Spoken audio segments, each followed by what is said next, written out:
अस्सलाम वालेकुम। मेरा नाम वकास अहमद सिद्दीकी है और आज के इस introduction to C plus plus language के कोर्स में पहले कोर्स के अंदर हम पढ़ेंगे इंट्रोडक्शन के बारे में। हम देखेंगे introduction about C S and its application. और दूसरा टॉपिक जो आज के इस लेक्चर में हम देखेंगे वो होगा हमारे पास ई डी पी ओवरव्यू, या इस तरह से कहें कि इलेक्ट्रॉनिक डेटा प्रोसेसिंग का ओवरव्यू।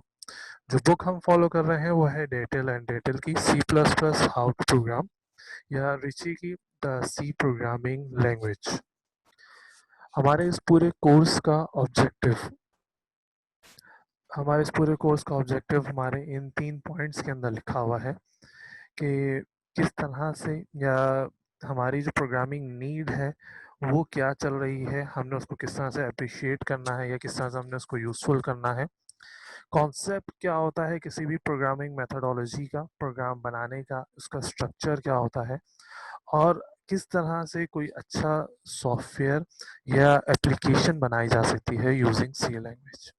वेल, अब हम इस पूरे प्रोग्राम के अंदर या इस पूरे लेक्चर्स के अंदर, कोर्स के अंदर जब हम सी की बात करते हैं तो C plus plus almost more और लेस एक ही बात लेके चल रहे होंगे। अब अलग अलग हैं लेकिन मोर और लेस सेम है।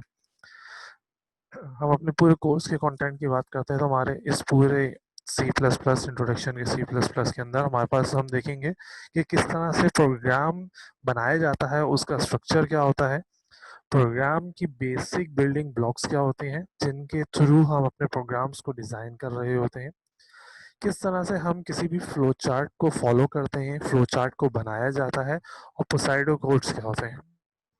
इस पूरे introduction to C plus plus के आगे आने वाले लेक्चर्स में और आज के इस लेक्चर के अंदर हम इन चीज़ों के बारे में, इनसे रिलेटेड चीज़ों के बारे में पढ़ेंगे।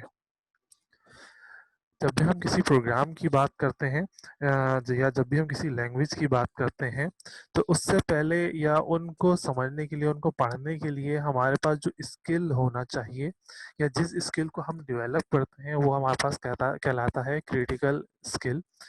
इस स्किल के अंदर हम 3 पॉइंट को देखते हैं। किसी भी चीज़ को, प्रॉब्लम को, इशू को एनालाइज किस तरह से करना है, कैसे देखना है उस चीज़ को कि ये चीज़ प्रॉब्लम क्रिएट कर रही है या ये चीज़ हम मैन्युअली से या ऑटोमेटिक के अंदर लेकर आ सकते हैं, या इस चीज़ के बिहाइंड पे हम अपनी प्रोग्रामिंग को रन कर सकते हैं। फिर क्रिटिकल थिंकिंग आती है। क्रिटिकल थिंकिंग के अंदर हम देखते हैं कि क्या क्या काम हो सकता है क्रिटिकली, कहाँ पे कौन सा फार्मूला लग रहा है, किस तरह से आपने वर्किंग लेकर आनी है, कौन सी लैंग्वेजेस यूज़ करनी है। ये सारा पार्ट इस क्रिटिकल थिंकिंग के अंदर आता है कि वो चीज़ बनी हुई कैसे है एंड ऑल। थर्ड पार्ट आता है अटेंशन टू डिटेल्स का। इस अटेंशन टू डिटेल के अंदर हम चेक करते हैं कि किस तरह से हमारा डेटा इनपुट आता है, इनपुट को कैसे हमने प्रोसेस करना है, और फिर किस तरह से हमने उसको आउटपुट के अंदर सेंड करना है। अभी जब हम बात करते हैं कि भाई इनपुट के अंदर लेकर आना है, डेटा को प्रोसेस करना है या आउटपुट के अंदर भेजना है, तो स्टार्टिंग के अंदर ये टर्म बहुत ज़्यादा सिंपल लगती है कि हाँ ओके, कोई भी डेटा उठा लिया, प्रोसेस करके आउटपुट के अंदर हमने सेंड कर दिया। लेकिन जब हम प्रोग्रामिंग के अंदर आते हैं, जब हम अपने डिफरेंट इनपुट्स डिवाइसेस को चेक करते हैं या डिफरेंट आउटपुट डिवाइसेस को, डिफरेंट प्रोसेसर्स को चेक करते हैं, तो ये चीज़ हमारे लिए बहुत ज़्यादा इशू क्रिएट कर रही होती है बाद में आगे जाके। हर डिवाइस का अपनी एक अलग प्रोग्रामिंग होती है जिसके थ्रू वो अपनी वर्किंग परफॉर्म कर रहा होता है। हर डिवाइस का अपना एक अलग से तरीका होता है इनपुट लेने का, उस इनपुट को प्रोसेस करने का, और फिर अपना आउटपुट जनरेट करने का। लेट से आपने कोई कैमरे से तस्वीर खींची तो वो जो तस्वीर आ रही है वो भी किसी का डेटा हो सकता है। जो आपने बायोमेट्रिक स्कैनर से स्कैन करा तो वो जो स्कैन होके इनपुट आया वो भी इनपुट हो सकता है। अब इन दोनों चीज़ों की प्रोसेसिंग कैसे करनी है, कोई वीडियो आ रही है, कोई ऑडियो आ रही है, तो डिफरेंट तरह के हमारे पास डेटा हो सकता है। उसकी डिटेल्स को देखना कि उस डेटा को रीड एज अ इनपुट कैसे किया जाएगा, उसको किस तरह से प्रोग्राम करके प्रोसेस करना और आउटपुट करना, ये सारी डिटेल्स के अंदर आ जाता है। जब भी हम बात करते हैं किसी प्रोग्राम को बनाने की या किसी भी चीज़ को बनाने की तो हमारे पास आती है रेसिपी। वैसे ही अगर आप किसी प्रोग्राम की बात करते हैं तो प्रोग्राम को डिज़ाइन करने की जो रेसिपी है वो कुछ पॉइंट्स के अंदर टूटी हुई है। जिसके अंदर ये 4 डिफरेंट तरह के पॉइंट्स हमारे पास यहाँ पे नीचे शो हो रहे हैं। सबसे पहला पॉइंट आता है हमारे पास एनालाइज का। ये मोर और लेस ये कह सकते हैं जो पिछले अभी हमने स्लाइड देखी क्रिटिकल थिंकिंग की, उसी को हमने थोड़ा सा और यहाँ पे एक्सप्लेन करा है, ये कह सकते हैं। पहला पार्ट हमारे पास आता है एनालाइज अ प्रॉब्लम स्टेटमेंट, जो कि किसी वर्ड के अंदर एक्सप्रेस की हुई होगी। ये वर्ड प्रॉब्लम हमारी आजकल की डेली लाइफ के अंदर, डेली लैंग्वेज के अंदर या नेचुरल लैंग्वेज के अंदर, इंग्लिश, उर्दू, अरबी वगैरह के अंदर डिफाइन हुई हुई होगी। हमने सबसे पहले उस एनालाइज प्रॉब्लम को देखना है कि उस पूरी चीज़ के अंदर इशू क्या है। अगर हमने किसी चीज़ के अंदर प्रोग्राम करके मैन्युअली चीज़ को ऑटोमेटिक करना है, तो हमें पहले देखना है कि उस चीज़ के अंदर प्रॉब्लम क्या है। कोई किसी ऑफिस के अंदर कोई मैन्युअली काम हो रहा है, उसको जब आप प्रोग्राम करके हार्डवेयर के थ्रू उसको ऑटोमेटिक कर रहे हैं या डेटाबेस के थ्रू कर रहे हैं, तो यूजिंग कंप्यूटर, तो प्रॉब्लम किस चीज़ के अंदर आ रही है कि वो डेटा कैसे ले रहा है या टाइम को किस तरह से आपने कंट्रोल करना है, इस तरह की दूसरी चीज़। फिर आपने सेकंड पॉइंट आता है एब्स्ट्रैक्ट इट्स एसेंस। एसेंस के अंदर आता है कि आपने देखना है कि उसके इंग्रेडिएंट्स क्या है। सही, कि उसके इंग्रेडिएंट्स में मतलब कि कौन कौन सा डेटा वो ले रहा है, कौन से फॉर्मूले लगा रहा है वो। उसका काम स्प्रेडशीट पे हो सकता है, वर्ड के ऊपर हो सकता है, इमेजेस से हो रहा है। इस तरह के आपने उसके जो डिफरेंट इंग्रेडिएंट्स हैं उसके वर्किंग के, वो उठाने। फोर्थ पॉइंट के अंदर हमारे पास फिर चीज़ आती है फॉर्मूलेट की। जो भी आपने चीज़ उठाई है उसको मैथमेटिकली फॉर्मूले के अंदर आपने उसको डिज़ाइन करना है, या मैथमेटिकली या कहें कि लॉजिकली। जैसे हम कंप्यूटर की अगर बात करते हैं, तो कंप्यूटर हमारी वर्किंग यूनिट जो है, तो हमारे पास ELU है, अर्थमेटिक एंड लॉजिक यूनिट, जिसके अंदर हम अर्थमेटिक के फंक्शंस और लॉजिकली फंक्शंस जो हैं कंपेयर करना, ग्रेटर देन लेस देन को चेक करना, इस तरह की और दूसरी चीज़ें हैं उसको हमने चेक करना होता है। और फिर इसी पॉइंट के अंदर हम जब इस फॉर्मूले को डिज़ाइन कर लेते हैं, तो फिर हमें उस फॉर्मूले को किसी प्रिसाइज लैंग्वेज के अंदर लिखना होता है। प्रिसाइज लैंग्वेज से मुराद ये है कि ऐसी लैंग्वेज जो कंप्यूटर समझ सके, या ऐसी लैंग्वेज जो कंप्यूटर और ह्यूमन दोनों समझ सके। एंड आफ्टर दैट हम इसकी टेस्टिंग करते हैं, चेक एंड बैलेंस करते हैं, और मार्केट के अंदर या उस बंदे को या उस चीज़ को हम रिप्लेस कर देते हैं। हम बात करते हैं अपने कंप्यूटर साइंस की। जैसा अभी हमने स्टार्ट में कहा कि हमारे पास हम देखेंगे 2 तरह के टॉपिक, कंप्यूटर साइंस के ओवरव्यू के बारे में, इसकी कुछ एप्लीकेशंस के बारे में, और फिर हम उसके बाद देखेंगे ADB की प्रोसेसिंग के ओवरव्यू की। अगर हम बात करते हैं अपने कंप्यूटर साइंस की और उसके एप्लीकेशंस की, तो कंप्यूटर साइंस है क्या? ये कंप्यूटर साइंस एक स्टडी है जो कि कंप्यूटर से रिलेटेड, या जितनी भी वर्किंग हो रही है या जो दूसरी वर्किंग हम कन्वर्ट कर रहे होते हैं from manual to automatic using computer, उनकी स्टडी को आप कह रहे हैं कंप्यूटर साइंस की स्टडी। ये डील कर रही होती है हमारी डिफरेंट तरह की थ्योरीज ऑफ कंप्यूटेशन की। कंप्यूट का मतलब ये है कि किसी चीज़ को एंटर कर देना किसी चीज़ में, किसी किसी चीज़ को डील करना, किसी रॉज एंड कॉलम्स के अंदर उस चीज़ को लिख लेना, किसी एक प्रिसाइज वैल्यू के अंदर या प्रिसाइज वे के अंदर किसी चीज़ को लिख देना। एल्गोरिथम्स के बारे में होता है। एल्गोरिथम में हमारे पास स्टेप बाय स्टेप वर्किंग होती है। किसी भी चीज़ को, फंक्शन को परफॉर्म करने के लिए लॉजिक्स होती हैं। किसी भी प्रॉब्लम को कंप्यूट करना, उसको प्लेस करना, उसके ऊपर वर्किंग करवाना या करना, कंप्यूटर सॉफ्टवेयर और हार्डवेयर को डिज़ाइन करना और उसके एप्लीकेशंस, ये सारी चीज़ों के बारे में जब हम पढ़ते हैं, इनसे रिलेटेड चीज़ों के बारे में या इनकी वर्किंग के बारे में, इनकी यूजेस के बारे में हम पढ़ते हैं, तो ये हमारे पास आती हैं सारी चीज़ें हमारी कंप्यूटर साइंस के अंदर। जब हम एप्लीकेशन की बात करते हैं हमारे कंप्यूटर साइंस की, तो हमारे कंप्यूटर साइंस जो है वो बहुत सारी चीज़ों के अंदर, बल्कि अगर आजकल की बात करें तो आजकल हमारी हर चीज़ के अंदर हमारा ये कंप्यूटर यूज़ हो रहा है। 2 तरह की चीज़ें हमने यहाँ, मैंने 3 तरह की चीज़ें मैंने नीचे यहाँ पे शो की हुई हैं एप्लीकेशन के। एक आपके पास आ रहा है scientific computing. Okay, scientific computing and simulation. Simulation और साइंटिफिक कंप्यूटिंग अलग-अलग है, लेकिन दोनों को एक साथ भी लिखा जा सकता है। साइंटिफिक कंप्यूटिंग के अंदर हम देखते हैं कि किसी भी चीज़ को आप साइंटिफिकली मेथड के अंदर या मैथमेटिकली फॉर्मूले के अंदर किस तरह से लिखेंगे।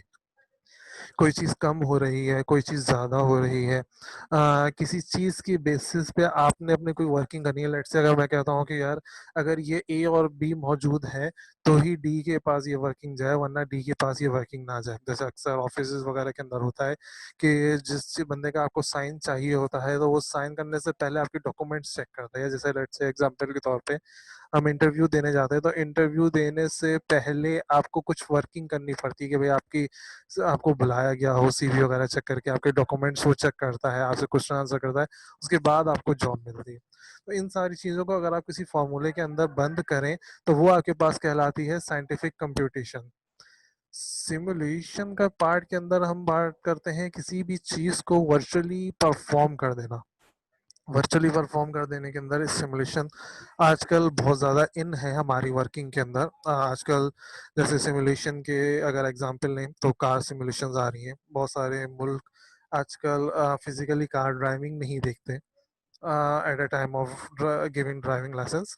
वो सिमुलेशन बेस भी जो प्रैक्टिस है वो करवा देते हैं। आपके पास एरोप्लेन उड़ाने से पहले एरोप्लेन नहीं दे दिया जाता किसी बंदे को, पहले उसकी सिमुलेशन की जाती है कि भाई इस तरह से एरोप्लेन उठाया जाता है, ये बटन्स यूज किए जाते हैं, ये नहीं यूज किया जाता है, इस तरह से बोला जाता है। सारी इस तरह की सिमुलेशंस जो हैं वो की जाती हैं। इन सिमुलेशंस के बैक एंड पे भी हमारा इस कंप्यूटर साइंस का, इस डेटा प्रोसेसिंग का और दूसरी इस तरह की दूसरी लैंग्वेजेस का यूज हो रहा होता है। हमने हमने ये कहें कि जो साइंटिस्ट हैं जिन्होंने ये डिजाइनिंग की है, इन चीज़ों को बनाया है, उन्होंने पहले डेटा को एनालाइज करा कि हाँ इस तरह से गाड़ी नहीं दी जा सकती, एक्सीडेंट्स हो सकते हैं, तो उन्होंने एक वैसा ही वर्चुअल सिस्टम डिजाइन करके दे दिया कि बंदा लगे कि वही काम हो रहा है लेकिन वहाँ पे वर्चुअली वो चीज़ परफॉर्म हो रही हो। फिर हमारे पास जो आजकल का एक हॉट टॉपिक चल रहा है वो चल रहा है आपका एआई। एआई को अगर देखेंगे तो एआई हमारे पास दो डिफरेंट तरह की चीज़ों के अंदर टूटा हुआ है। एक है आपके पास बिग डेटा या डेटा साइंस, और एक है आपके पास न्यूरल लैंग्वेज या न्यूरल साइंस।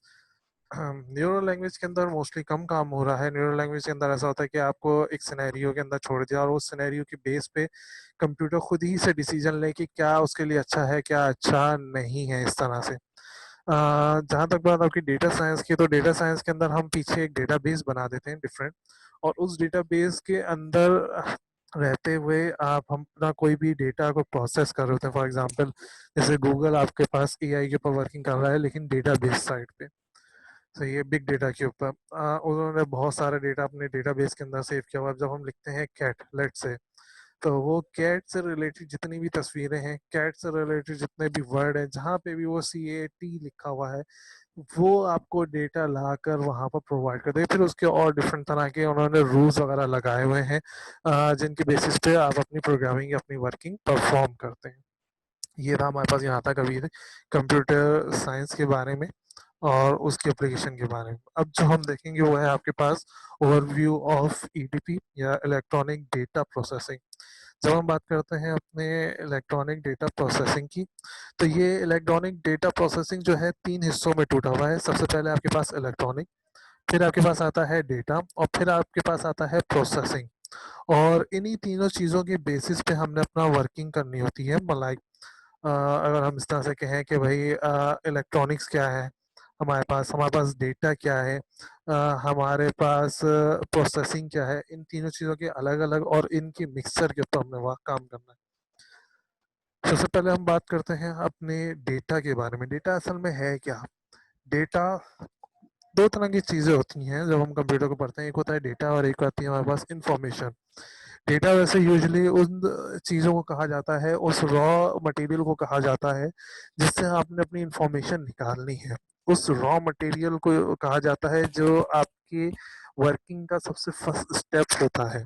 उस फर्स्ट स्टेप के अंदर से हम अपनी यूजफुल इंफॉर्मेशन निकाल के अपनी वर्किंग करते हैं। फॉर एग्जांपल अगर मैं आपसे ये कहता हूँ कि भाई दरवाज़ा जो है दरवाज़ा जो है वो खोल दो। अब आपको ये इन्फॉर्मेशन तो है कि दरवाज़ा खोलना है, लेकिन कौन सा दरवाज़ा खोलना है? क्या वो दरवाज़ा बंद है, या दरवाज़ा आधा खुला हुआ है, या दरवाज़ा पहले से ही खुला हुआ है? क्या करना है आपको नहीं पता। दरवाज़ा खोल दो से मुराद दरवाज़ा क्लोज से ओपन वाला है या उस दरवाजे के स्क्रूज खोलने वाला है। तो ये आपके पास कहलाता है रॉ डेटा। लेकिन अगर आपको प्रॉपरली बताया जाए भाई स्क्रू खोल के दरवाज़ा अलग निकाल दो, तो ये आपके पास फिर हो जाती है इंफॉर्मेशन। ये जो हम डेटा कहते हैं कंप्यूटर के अंदर, ये डेटा बहुत तरह की इंफॉर्मेशन हो सकती है। न्यूमेरिकल्स हो सकते हैं, टेक्स्ट हो सकता है, ऑडियो वीडियो, डिफरेंट तरह की चीजें हो सकती हैं। अगर हम वैसे एक बात करें टेक्निकल साइंस के अंदर, तो डेटा जो है आपके पास सेट ऑफ वैल्यूज है।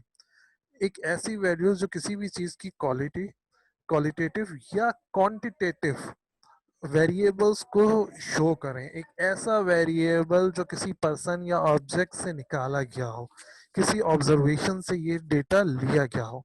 जब हम बात करते हैं अपने डेटा की, तो हमारे पास ये टोटल 5 टाइप के डेटा हैं जो हम मोस्टली मोस्टली कहें या कहें हम यूजली आज के दौर के अंदर हम यूज कर रहे हैं। इन्हीं की बेसिस पे हम अपनी प्रोग्रामिंग लैंग्वेजेस डिजाइन करते हैं और उनको प्रोग्राम वगैरह कर रहे होते हैं। सबसे पहले आता है आपके पास टेक्स्ट, जिसके अंदर आपके पास अल्फाबेट और स्पेशल कैरेक्टर आते हैं, ABCD, आपके पास आगे $साइन, hash sign, greater than, less than वगैरह। फिर आपके पास आता है नंबर, 1 to 0 से 9 तक।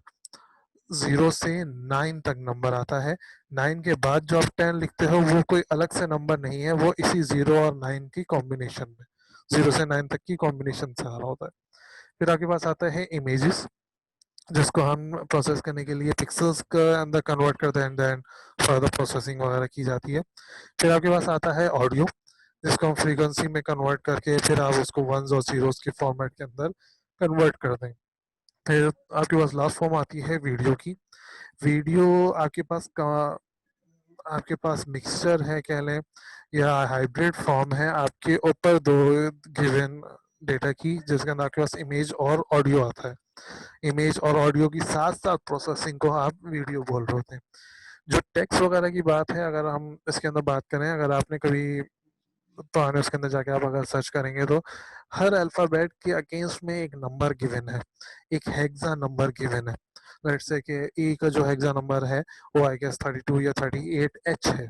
वही 32 या 38H जो हेक्सा के अंदर है, वो अगर आप नंबर सिस्टम के अंदर कन्वर्ट करें तो उसको आप बाइनरीज की, वंस और जीरोस की फॉर्मेट में ले आते हैं।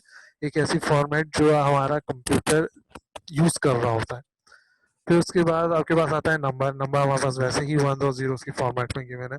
फिर आती है हमारे पास इमेजेस। इस इमेजेस को हम कन्वर्ट करते हैं पहले पिक्सल्स में, और पिक्सल के कलर को फिर हम कन्वर्ट करते हैं हेक्सा में। अगर आपने कभी पेंट के अंदर जाके उसको कस्टमाइज किया हो तो आप देखें हर पेंट की कलर के अंदर sorry, हर पेंट की कलर के अगेंस्ट में एक हेक्सा नंबर गिवन होता है। कोई भी एच करके, FFFF H, 5FH करके या 50H करके, ये नंबर उस कलर को रिप्रेजेंट कर रहा होता है।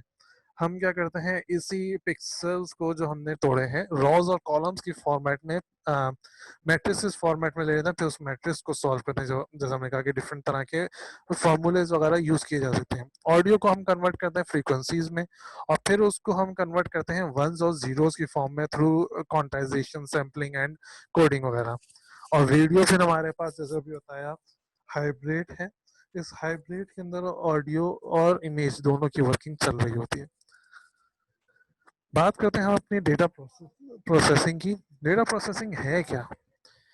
जो भी आपने डेटा उठाया, इन 5 टाइप के अंदर से कोई भी डेटा अगर आपने उठाया, उस डेटा की मैन्युपुलेशन एक यूजफुल फॉर्मेट के अंदर कहलाता है डेटा प्रोसेसिंग। अगर आपने इतनी बात समझ ली तो आपको आई गेस इतनी सारी चीज पढ़ने की जरूरत नहीं पड़ेगी। अगर आपने इस 2 लाइनों को इजीली समझ लिया, डेटा क्या है? डेटा जो है आपके पास है मैन्युपुलेशन, और सॉरी, डेटा प्रोसेसिंग जो है आपके पास manipulation of data into a more useful form. More इस वजह से बोला जाता है क्योंकि वो वैसे ही एक तो है ही वो डेटा, तो उसको कन्वर्ट करना किसी ऐसी फॉर्मेट में जो हमारे लिए या कंप्यूटर के लिए, उस डिवाइस के लिए जिसके लिए आपने प्रोग्रामिंग की, उसको लिए इम्पोर्टेंट हो या उसके वन जीरो उसको समझ रहा हो। बाज़ों का होता है कि एक डेटा टाइप को दूसरे डेटा में कन्वर्ट करते हैं, बाज़ों का तो उसको सिर्फ वन जीरोस में कन्वर्ट करते हैं। ये पे डिपेंड करता है। जैसे फॉर एग्जांपल हमारे पास थंब स्कैनर है, या आईडी का बार कोड स्कैनर है। बार कोड स्कैनर क्या करता है, या थंब स्कैनर क्या करता है, जो हमारे थंब के इम्प्रेशन आता है, जो उसकी तस्वीर आती है, उसके पास इमेज आती है, वो उस इमेज को चेक करता है। जैसे फेस रिकॉग्नाइजेशन होता है, फेस रिकॉग्नाइजेशन क्या करता है, तस्वीर खींचने के बाद या उस जो बंदा वहां बैठा होता है उसको मैच करता है अपने डेटाबेस में से, और फिर चेक करता है कि हाँ भाई चीज ऑल ओके है, डेटा प्रोसेस हो गया, उसने उस डेटा को कन्वर्ट करा अपने डेटा के लिहाज से, हाँ भाई इतने परसेंट मैच हो रहा है। प्रोग्राम में जाके देखा कि उतने परसेंट मैच के ऊपर क्या उसको फंक्शन परफॉर्म करना है, लेट से 80% के बाद चीज को ओपन होना है, तो उसने देखा हाँ अभी 79 है, तो कह देते हैं कि नहीं भी आपका अंगूठा सही नहीं लगा हुआ, या और इस तरह की डिफरेंट तरह की एरर्स आपको शो कर रहा होता है। फिर डेटा प्रोसेसिंग के बाद अगर हम बात करेंगे डेटा प्रोसेसिंग टाइप्स कितनी तरह की, दो तरह की हमारे पास डेटा प्रोसेसिंग टाइप्स हो सकती हैं, एक मैकेनिकल और एक ईडीपी, इलेक्ट्रॉनिक डेटा प्रोसेसिंग। अगर मैकेनिकल की बात करें सिंपलेस्ट फॉर्मेट के अंदर, मैकेनिकल डेटा प्रोसेसिंग के अंदर हम किसी भी डेटा को जब प्रोसेस करते हैं तो हमारा डेटा मैकेनिकल फॉर्मेट में आउटपुट देता है, या हम इस तरह से कहें कि मैकेनिकल ही वर्किंग परफॉर्म करता है। कॉम्बिनेशन ऑफ डिफरेंट, इस मैकेनिकल के अंदर डिफरेंट तरह की चीज़ आ सकती है, मैनुअल भी और सेमी मैनुअल टाइप जो होती है हमारे पास, जिसके अंदर इंसान का और ऑटोमेटिक दोनों फंक्शन परफॉर्म हो रहे होते हैं। फिर हमारे पास आता है इलेक्ट्रॉनिक डेटा प्रोसेसिंग। इसके अंदर हम अपने डेटा को कन्वर्ट करते हैं इलेक्ट्रॉनिक फॉर्मेट के अंदर, किसी भी डिवाइस के जो कंप्यूटर से लगा होता है, फिर कंप्यूटर उसको अपनी वर्किंग के तौर पे अपने डेटाबेस के तौर पे परफॉर्म कर देता है उसकी वर्किंग। डेटा प्रोसेसिंग की मेथड की अगर बात करें तो तीन तरह के हैं। एक मैनुअल मेथड है किसी भी डेटा को परफॉर्म करने के लिए, जिसके अंदर सिर्फ इंसान वर्क कर रहा होता है किसी डिवाइस के थ्रू, लाइक पेन पेंसिल हो गया, आपके पास फाइल्स वगैरह होगी, फोल्डर्स हो गई, इस तरह की चीज़ें। मैकेनिकल के अंदर हम कंबाइन काम कर रहे होते हैं मैनुअल और ऑटोमेटिक दोनों का। जैसे कैलकुलेटर हो गया, जिसके अंदर इनपुट जो है वो तो हम मैकेनिकली दे रहे होते हैं, जो इनपुट जो है हम इंसान मैन्युअली दे रहा होता है, लेकिन उसकी वर्किंग जो है वो मोस्टली ऑटोमेटिक निकल रही होती है। फिर इलेक्ट्रॉनिक मेथड के अंदर सारा काम हमारे पास मोस्टली जो है ऑटोमेटिक हो रहा होता है। इसके अंदर भी हमारे पास दो तरह की चीज़ें आती हैं, एक आता है बैच प्रोसेसिंग और एक आता है ऑनलाइन प्रोसेसिंग। बैच प्रोसेसिंग पे आपके पास चीज़ बैच के अंदर काम कर रही होती है, बहुत सारी डेटा आगे फिर उसको एक साथ वर्किंग परफॉर्म कर दी। ऑनलाइन प्रोसेसिंग में एट अ टाइम आपके पास वर्किंग आ रही होती है। एडीबी की बात करते हैं। एडीबी असल में है क्या? एडीबी अगर आपने डिफाइन करना है किसी को भी, तो एडीबी जो है आपके पास प्रोसेसिंग ऑफ डेटा, किसी भी डेटा को प्रोसेसिंग करना किसी इलेक्ट्रॉनिक वे में कहलाता है आपका एडीपी। फॉर एग्जांपल आपके कंप्यूटर हो गए, सर्वर हो गए, दूसरी इलेक्ट्रॉनिक डिवाइसेस वगैरह हो गई।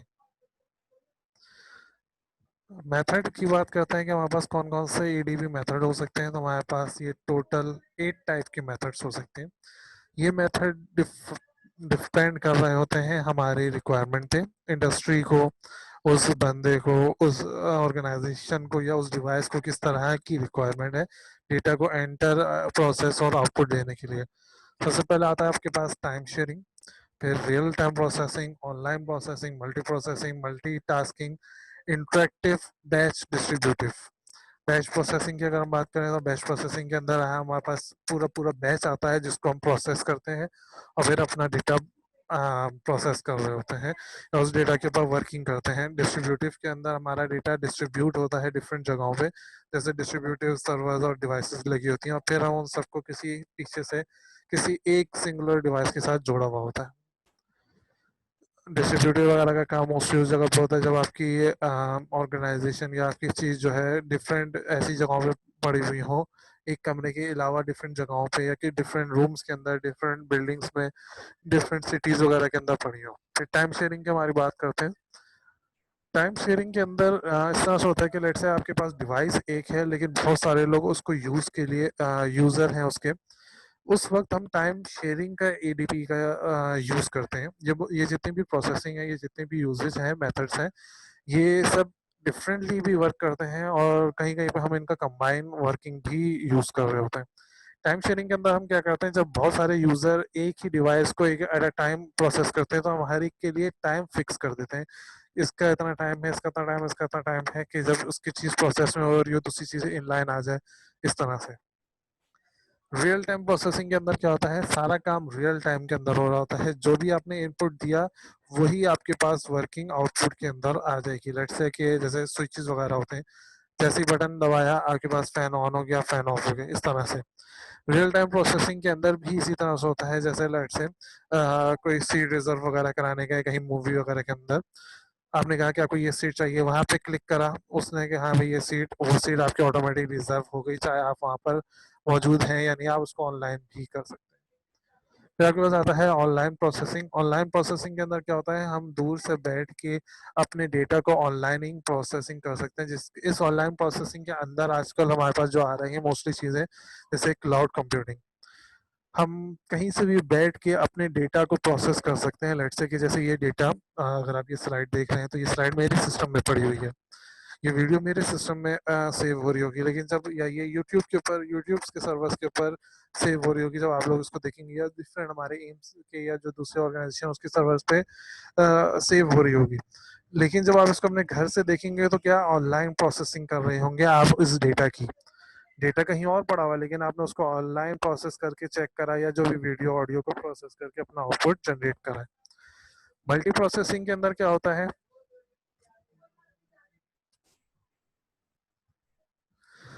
मल्टी प्रोसेसिंग के अंदर होता है कि हमारा कोई भी एक टास्क डिफरेंट प्रोसेसर्स को at the same time same computer के ऊपर यूज कर रहा होता है, ये कहलाता है मल्टी प्रोसेसिंग। एक ऐसा टास्क जो बहुत सारे प्रोसेसर को यूज कर रहा हो, बहुत सारे प्रोग्राम्स को यूज करते हुए अपनी वर्किंग को परफॉर्म कर रहा हो। मल्टीटास्किंग के अंदर क्या होता है, बहुत सारे टास्क एक साथ एक प्रोसेसर के ऊपर वर्किंग कर रहे होते हैं। लेट से अगर आप कोई वीडियो देख रहे हैं तो उस वीडियो के अंदर, टास्क के अंदर आपके पास ऑडियो भी चल रही होगी, वीडियो भी चल रही होगी। ऑडियो को चलाने के लिए अलग से प्रोग्रामिंग की हुई होती है, वीडियो के लिए आपने लेट से अलग से प्रोग्रामिंग बनाई हुई है। तो जब वो दोनों टास्क, ऑडियो और वीडियो की अपने अपने वर्किंग परफॉर्म कर रहे होंगे एक ही प्रोसेसर को यूज करते हुए, एक ही प्लेटफॉर्म को यूज करते हुए, तो वो आपके पास कहलाएगी मल्टीटास्किंग। फिर आता है हमारे पास इंटरेक्टिव प्रोसेसिंग। यहाँ पे खैर हमने तीन चीजें लिखी हुई हैं, पिक डिटेक्शन, इंटीग्रेशन और क्वांटिटेशन। पिक इंटरेक्टिव के अंदर हम अपने डेटा के साथ इंटरेक्ट करते हैं, और फिर हम उसके अंदर से अपने लिहाज से डेटा उठाते हैं। ये मोस्टली उस वक्त करते हैं जब आपका डेटा कोई साइन वेव या कॉस वेव या इस तरह की वेव्स के फॉर्मेट में आ रहा हो। हम पीक डिटेक्शन के अंदर जैसे हमने चेक करा कि भाई उसकी पीक आ रही है या नहीं, वो अपने हाईएस्ट पॉइंट पर है या नहीं। लेट्स से इसकी प्रोग्रामिंग के तौर पे, अगर एग्जाम्पल के तौर पे देखें, हमारे पास फैन लगा हुआ है और हमने कहा कि यार जैसे ही गर्मी जो है, जो टेम्परेचर जो है वो 20 से अबव फैन ऑन हो जाए, लेट से, तो वो 20 जो है उसका एक पीक डिटेक्शन हो जाएगा। अब वो टेम्परेचर को नोट करता रहेगा, जैसे ही वो उस पीक डिटेक्शन, पीक पॉइंट को टच करेगा, आउटपुट जनरेट हो जाएगा। अब यही काम आप रिवर्स प्रोसेस में भी कर सकते हैं। लेट्स से पानी का टैंक है और हमने नीचे की तरफ सेंसर लगाया, हमने कहा कि यार जैसे ही इस सेंसर को टच करें मोटर ऑन हो जाए, या अलार्म बजना शुरू हो जाए कि भाई आपका टैंक खाली हो गया, टैंक फिल कर लें, या दूसरी मशीन को बता दें, मोटर को, कि भाई यहाँ पे पानी चढ़ाना है या पानी उस टैंक के अंदर फिल करना है। तो ये आपके पास पीक डिटेक्शन कहलाती है। पीक दोनों तरफ हो सकती है, पॉजिटिव साइड भी और नेगेटिव साइड भी। पीक के अंदर हम हाईएस्ट वैल्यू को चेक कर रहे होते हैं। इंटीग्रेशन के जब हम बात करते हैं तो इंटीग्रेशन के अंदर हमारे पास दो तरह की चीजें आती हैं। इंटीग्रेशन के अंदर हम दो चीजों को मिक्स भी करते हैं, इंटीग्रेट करना, और इंटीग्रेशन के अंदर हम सिमुलेशन या कहें कि हम अज्यूम भी कर रहे होते हैं। लेट से हमने दो डेटा को आपस में मिलाना है, तो वो आपके पास, हमारे पास कहलाता है इंटीग्रेशन। ठीक है, हमने दो डेटा को आपस में मिलाना है, वो हमारे पास कहलाता है इंटीग्रेशन। आपने ऑडियो अलग बना दी, वीडियो अलग बना दी। अब इन दोनों डेटा को जब आप प्रोसेस करोगे एक साथ, एक किसी भी थ्रू सॉफ्टवेयर, तो वो आपके उन दोनों डेटा को जब आउटपुट के अंदर लाएगा तो इंटीग्रेटेड आउटपुट कहला रहा होगा वो। इसके अलावा सिमुलेशन के अंदर हम इंटीग्रेशन जो देखते हैं वो ये भी होती है कि आपने कोई छोटी चीज़ के ऊपर प्रोसेस कर लिया, अपना डेटा देख लिया कि हाँ भाई ये डेटा आपने कर लिया इतने परसेंट, फिर आपने कहा ये जो इसका आउटपुट आ रहा है वही बाकी सबका आउटपुट होगा। फॉर एग्जाम्पल कोई ट्रक है, ट्रक के अंदर से आपने दो चीज़ों के वेट कर लिया मशीन ने, उसने कहा कि हाँ भाई ये दोनों 5-5 किलो के हैं, और टोटल जो आपका ट्रक है या टोटल जो कंटेनर है वो लेट्स से 100 किलो का है, लेट्स से। तो अगर आपने कहा कि एक पैकेट या दो पैकेट जो आपने करे वो दोनों 5-5 के हैं, तो इसका मतलब ये जो ट्रक जिसका वेट 100 किलो है, तो 100 किलो के मुराद ये है कि उसके अंदर 20 डिवाइड लेट्स से बॉक्सेस होंगे। क्वांटाइजेशन या क्वांटाइजेशन के अंदर हम क्वांटिटी कर लेते हैं, या इस क्वांटाइजेशन के अंदर भी दो पार्ट होते हैं। हम चीज़ों की क्वांटिटी चेक कर लेते हैं कि इतना होना चाहिए तो वर्किंग हो, वरना वर्किंग ना हो। दूसरे उसके अंदर हम फिक्स कर देते हैं कि भाई इतनी क्वांटिटी के ऊपर चीज़ ऑन हो, इतने के अंदर ऑन ना हो, और इसके अंदर फिर जब हम इलेक्ट्रॉनिक वर्किंग करते हैं तो हम जीरोज और वन को बीच में ले आते हैं। अगर इस पॉइंट पर है तो वन, इस पॉइंट पे नहीं है तो जीरो। जैसे एग्जाम्पल के तौर पे पुराने ज़माने में जब हम ब्लैक एंड वाइट चीज़ें देख रहे होते थे, तो लेट्स से हम ब्लैक को वन और वाइट को जीरो, या वाइट को वन और ब्लैक को जीरो, कुछ भी आप कह रहे हैं। हमने कहा जैसे ही कोई चीज़ वाइट हो तो हम उसको वन कह दें, कोई चीज़ जैसे ही ब्लैक हो तो हम उसको जीरो कह दें। ये इस तरह के हमारे पास क्वांटिटेशंस होती है। एलिमेंट की बात करते हैं इलेक्ट्रॉनिक डेटा प्रोसेसिंग के अंदर। एलिमेंट क्या होता है? वो एसेंस, वो चीज़ें हैं, वो बेसिक चीज़ें जिनकी मदद से हम अपनी इलेक्ट्रॉनिक डेटा प्रोसेसिंग करते हैं। सबसे पहले आता है हमारे पास हार्डवेयर, फिर आता है हमारे पास सॉफ्टवेयर, फिर हमारे पास आता है प्रोसेस, और फिर आता है हमारे पास पर्सनल। हार्डवेयर के अंदर हम चेक कर रहे होते हैं वो डिवाइसेस जो हमारा इनपुट लें या जिसके अंदर हमारा डेटा सेव हो रहा हो। सर्वर्स हो गए, इनपुट डिवाइसेस के अंदर आपके पास कीबोर्ड्स हो गए, माउस हो गए, स्कैनर्स हो गए, टाइपराइटर्स वगैरह, डिफरेंट तरह की, कैमरा वगैरह हो गया, माइक वगैरह हो गया, सर्वर्स हो गए आपके पास आउटपुट के लिहाज से जो है मॉनिटर्स वगैरह हो गए। इन सॉफ्टवेयर के अंदर हम देखते हैं कि हमें उसके अंदर कौन सा सॉफ्टवेयर चाहिए जो इन सारी डिवाइसेस को इंटीग्रेट करके एक दूसरे के साथ चला सके, एक दूसरे के साथ मिला कर चला सके। किस तरह से आपने अपने डेटा को प्रोसेस करके आउटपुट के अंदर देना है, तो ये कौन सा सॉफ्टवेयर है जो इस डेटा को एनालाइज करेगा, जो हम इनपुट लेके प्रोसेस करके आउटपुट पे देना चाहते हैं, या हार्डवेयर के लिहाज से कौन सा सॉफ्टवेयर हमारा बेस्ट है।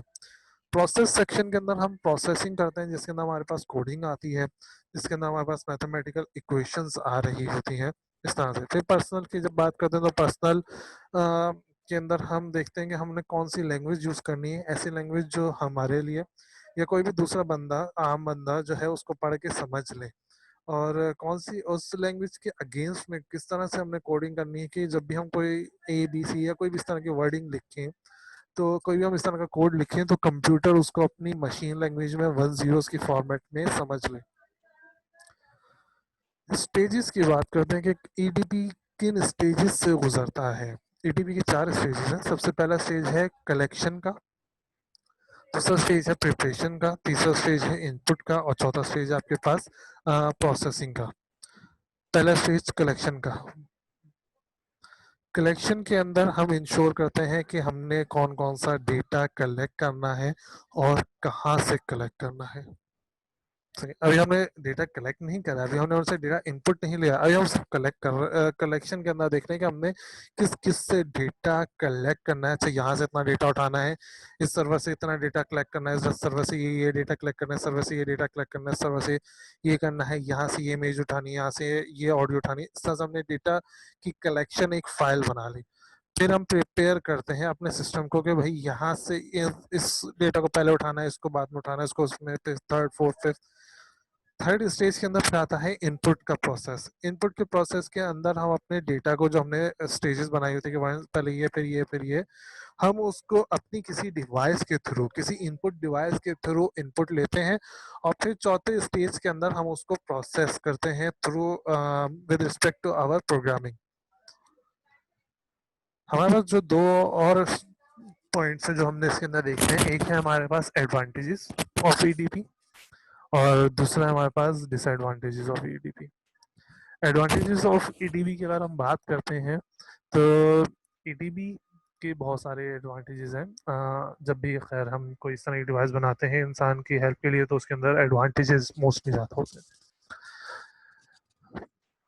ईडीपी ने सबसे पहले तो क्या करा है, हमारे डेटा की स्टोरेज जो मैन्युअली हम करते थे उसको अपने पास रख लिया है। सॉर्टिंग में हमारे पास हेल्प कर रहा होता है, हमारे पास सेविंग के अंदर हेल्प कर रहा होता है, हमारे डेटा को ऑटोमेटिक जो डबलिंग वगैरह होती है हमारी, उससे हमें सेव कर रहा होता है, खुद ही से प्रोसेस करता है, कोई गलती ना हो, टाइमली उस चीज़ को रिकॉर्ड रख रहा होता है।